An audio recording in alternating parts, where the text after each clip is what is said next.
What's happening there, citizens of the Reject Nation? We got ourselves a dose trailer for Shazam, Fury of the Gods. Of course, John, my co-host. John, how are you? I am excited. Shazam, let's do it. Awesome. And look who's back with us. Koi Jandro. What's going on, First man? trailer reaction in a long time. First of the year. First in a while. Sequel to my favorite DCEU film. All right. That's great to hear. DCEU. Haven't heard those words in a while. They sure are an acronym that exists to some. Ladies and gentlemen, Shazam that like button. That action verb makes sense. And ladies and gentlemen, I wanted to mention a couple of things. I've been talking with Eric Voss from New Rockstars. I'm going to be going on their live break room today at 3 p.m. Pacific Standard Time. And then afterwards, Eric Voss is going to be coming over here to live stream with me at 4:30 p.m. Pacific Standard Time. So tune in. Let's see what's going on in the Shazam trailer.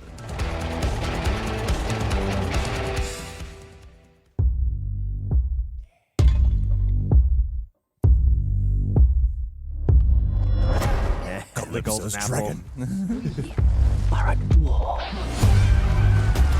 We will annihilate everything. So much destruction. It's very violent. Champions of this realm can do nothing to stop us. You are very menacing. I just want you to know that. Oh, nice. A lot has changed in the last few years. The wizard gave me superpowers. Universe is getting rebooted. All right, here's the situation. Started from the bottom, now the whole team here. The daughters of Atlas are coming to hunt us. Children stole the power of the gods Yeah. from our father's core. Okay, I feel like maybe I should be writing all this down. Child. Your world will not survive. You want these powers? Come get them. Hey, Khaleesi! Khaleesi. Another Game of Thrones reference. From the bottom, now we here. All right. Started from the bottom, now the whole We get some Rachel Ziegler. Half the, Save the world.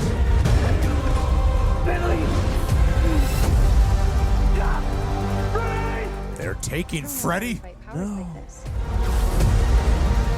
can't do this. Take my powers back. You gave them to me, so you can take them back, right? That's how it works, kid. Searching for a worthy champion. You know exactly what must be done. Dang.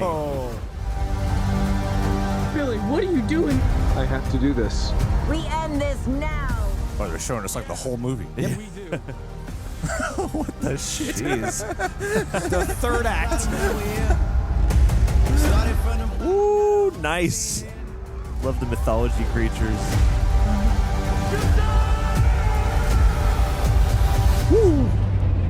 Damn.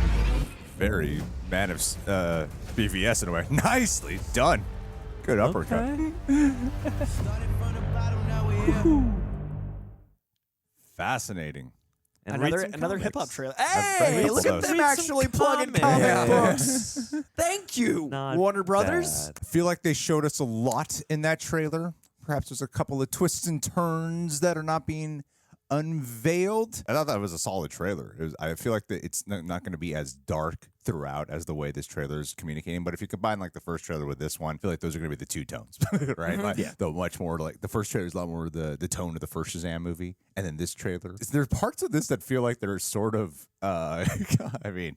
I don't know how people are going to feel when I say this, but it feels like there's somewhat riffing on the destruction of like shit like in BVS and Man of Steel. Because like that last moment especially reminds me of when Clark fought Doomsday and then used the spear to kill Doomsday, and then it looks like he's sacrificing himself. Do you think it's a riff or do you think it's like a parallel? I think it'll be a little bit of a hodgepodge of both. Interesting. Yeah. Poetry, it rhymes. Yeah, because I don't know if they'll make a joke out of it, Yeah. But the first trailer even like was referencing the other heroes as well. And I Yeah. noticed the two things I noticed most about this trailer was one, they didn't reference the other heroes at all. Oh, yeah, that was very intentional. The only way they referenced them was saying like things have changed a lot, which if you're in the industry, you're like, that means a lot more. And then if you're not, it's like, oh, that's true. They are kids now. And the other one was this felt more like the first movie to me than the first trailer. And I was very publicly concerned after that first trailer.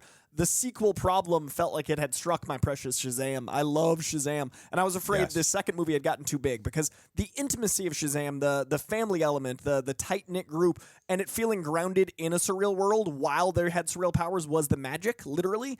I was really afraid when you add this much destruction, you add the gods, it would lose that. And we got a lot of Shazamly here. Like, even the little nuance of, like, Jack Dylan Grazer's adult self and Adam Brody, like, sliding around and being all cool. Like, that feels like those little details that I want to see from these great characters that I love. This trailer gives me a lot more hope. Well, it seems like it kept it personal with the life or death stakes. That's where they wanted to keep it, like, the most immediate and intimate was, our lives are on the line, and should I give up my powers of Shazam in order to save everyone? But, John, what are you thinking of Calypso and Helen Mirren and Hespera?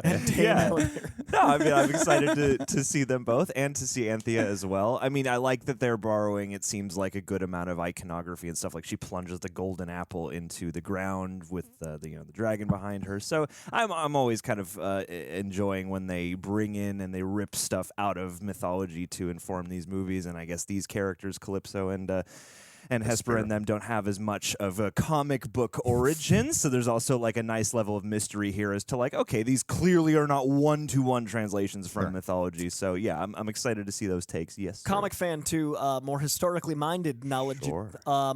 Why do they want to hurt Shazam? That's an excellent question. Because I don't know them. My best guess is they are being pitched here as the daughters of Atlas, and so Atlas is one of Shazam's many powers of the gods, and so I feel like maybe they feel entitled to that. Why does this kid get to be imbued with this power, and perhaps is he using it with the utmost responsibility of a god? That would be my best guess. I actually think because they're so hell-bent on revenge, because Billy Batson's only been Shazam for a little bit. I feel like older Shazam, perhaps the wizard version. Oh, like he did something. I feel like he probably killed Atlas. Oh, like Demon Hansu. Yeah. Like the wizard Shazam. Yeah. Oh, interesting. I mean, we've seen the trailer twice, and both times I'm watching, I'm like, they seem so pissed. And I'm They like, seem like they would be pissed off for that too, obviously. Yeah. But it opens on Mount Olympus, which I do think is telling of like, we're going to get some more history. Like, I don't think we'd go to modern Mount Olympus like, hey, what's up? Like, I think there's something we'll find that Demon Hansu had done. Well, and two, we don't have as many Wonder Woman Easter eggs in this trailer as the first one either. So, how much of this was reshot? Because you see something like Mount Olympus, and you're like, oh man, this would be prime for like get some help from Diana, but probably not now. Yeah, I'm curious to see what Billy Batson's character arc is going to be, because that was one of the best parts of the first Shazam movie, was how personal it was for Billy and everything involved with the family as well. And I don't really remember the first trailer that well, so I'm trying to It was a while ago. They've moved this movie 4 times. Fast and Furious jokes. I'm trying to combine my vague memory of the first one. It had Eminem, and this one has Drake. What is Billy's arc going to be in here? Because I remember something in the first show that I sort of remember was there are these feelings of like, was it like when he turns 18, he doesn't feel like he's going to be a part of the family anymore? They're not going to really care. Like when he's an adult, is that a plot synopsis I heard, or is that a thing of the trailer? I think that's Mary's arc more than his, because Mary, remember the actress that played young Miss Marvel effectively is not in it anymore because they've got the adult one playing both. Right. So I wonder if it's going to be like a matter of like he sees that she, when she hits Shazam, stays in that mode, and he's like, oh, that's going to be me soon. Like there's an external source of maturation. You know what I mean? Yeah. And these kids are growing up, and this was filmed like 2 years ago, so they're like driving now. Well, and in that first trailer, I mean, he is like in therapy, sort of trying to figure out his place in the world. He's like, all these other heroes are around, and they like have their thing, and they're so ingrained in me. I'm just this weirdo kid. What do I do? You know? So it seems like he's still trying to find the exact right place, both in the world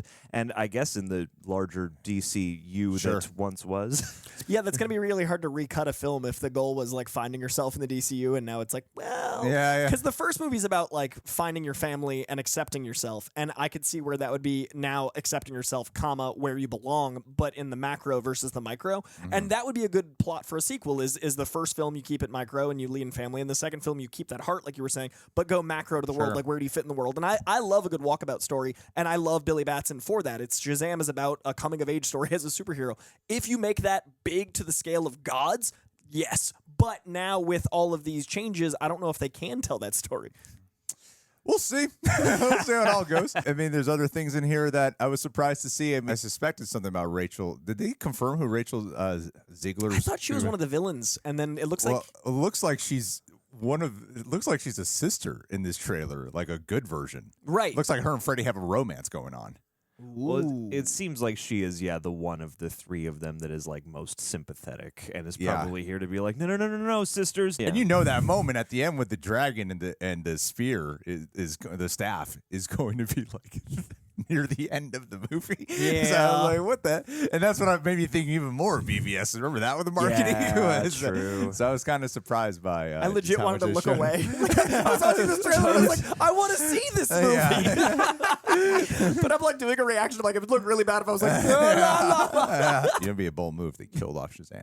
I wonder if the reshoots are like, the universe over. Everybody dies. Yeah. He sacrifices himself. And you're like, well, there goes that family. But if they do it like so BVS style, where he dies And he's reborn. he's reborn. And right, the last shot is particles raising up, or little lightning bolts racing up off his grave. Yeah, I think that would be pretty cool. Yeah. I don't know if it's going to start a universe or end it. And that's an interesting question I've never had from a Or trailer. just be part of one. I don't know if it can. This looks great. I just hope people come out. What I noticed in this trailer, because it really looks like the finale's at the baseball stadium, there's so much emphasis on Calypso. I feel like Hespera kind of vanishes halfway through this trailer. Yeah. Kind of getting the impression she ain't going to be around. I wonder if it looks like she lands at the baseball stadium. Maybe she sees that as like a coliseum, like a holy place of sport, and then it ends there for that reason. Like, I'm wondering if there's emphasis on, because it seems like that's Lucy Liu's arrival into the film, and then later it's where the climax is. So I imagine the baseball stadium becomes like a coliseum. And I do see Helen Mirren just effing off.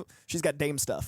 There is a lot of speculation too that she will be the sort of like in the middle ground. It's like Anthea's like the most sympathetic, and then Calypso's going to be like the most villainous, and then maybe Hespera will be in the middle and be the sort of like, oh, which way is she going to go character. And I could see them maybe doing that. Who's Anthea? Anthea is the third one. Who's the actress's Rachel. name? Rachel. Yeah. They confirmed that's who thank you she's for playing? asking. Yeah, she's credited as Anthea, or at least that's the only broad speculation I have seen around the internet. She's constantly credited as that. Oh, damn, I didn't know that. Oh, so they straight up revealed it already. I thought the trailer was just like spoiling it. Unless I have access to some information, I shouldn't. But just doing some amount of research about this, I mean, yeah. They're not like one-to-ones from mythology, but yeah, that's who she's been credited as. And they pitched them as a trio at Comic-Con, like the three of them as like, getting along did so they? well. Yeah. Oh, I didn't know that. We're teaching Greg about Welcome to our panel, Greg. Why did anyone interrupt me? I didn't know that. They had like a cute scene with Helen Mirren and her like hanging out and talking, and it was very sweet. Oh shit! Because the first trailer didn't show you any of that. Yeah, she's very slight in the first trailer, and I mean, she's not like really super focal here, but she does get more moments. Huh. All right. Throwing down against mythical beasts. Well, I don't Fast know. and Fury of the Gods. It's kind of a weird movie to be coming out right now, but But I'll be there opening night because I'm excited for Shazam. we'll see what happens. You don't stop reading other comics because other comics end, all right? You read the comics you love. I'll be there. I'm looking forward to it. Yeah. And Zach Levi seems like he's got a good shot at being in this universe. Well, thank you for being here. Thank you, Coy, for stopping by. Thank you, John, for doing what you got to do. Thank you, Greg, Thank you for being here as well. steering the ship. Thank you, Room. Thank you, lights. Thank you, camera. Thank you, Moon. Thank you, audio interface, computers. Thank you, electricity. Thank you, Thomas you. Edison and Tesla. Brian Perry. Brian, we're going to do an acronym shout out for you, but we're only going to do it with bitchin' names. Ready? B stands for Bronchosaurus. Ooh, yes. Noble dinosaur. Take the R, John. R stands for rhinoceros. Take the Y, Coy. Yo stands for your mighty yodel. Yo stands for your mighty. The what? It's It's yodel. a diphthong. He's He got said a- yo stands for yo. I skipped ahead. O stands for Octavia Spencer. Sure. Bronchosaurus. Sure. N stands for Newton John, Olivia. Yeah. Don't worry, we won't do the Perry. Thank Yes, God. we That was got dire. it. Your whole name is done. Pear stands for Parasailing. Pears Tyler which are Perry. sweet and delicious. Perry Mason. As in restart the universe. Perry White. There Thanks we for go. being here, Brian. We'll see you soon.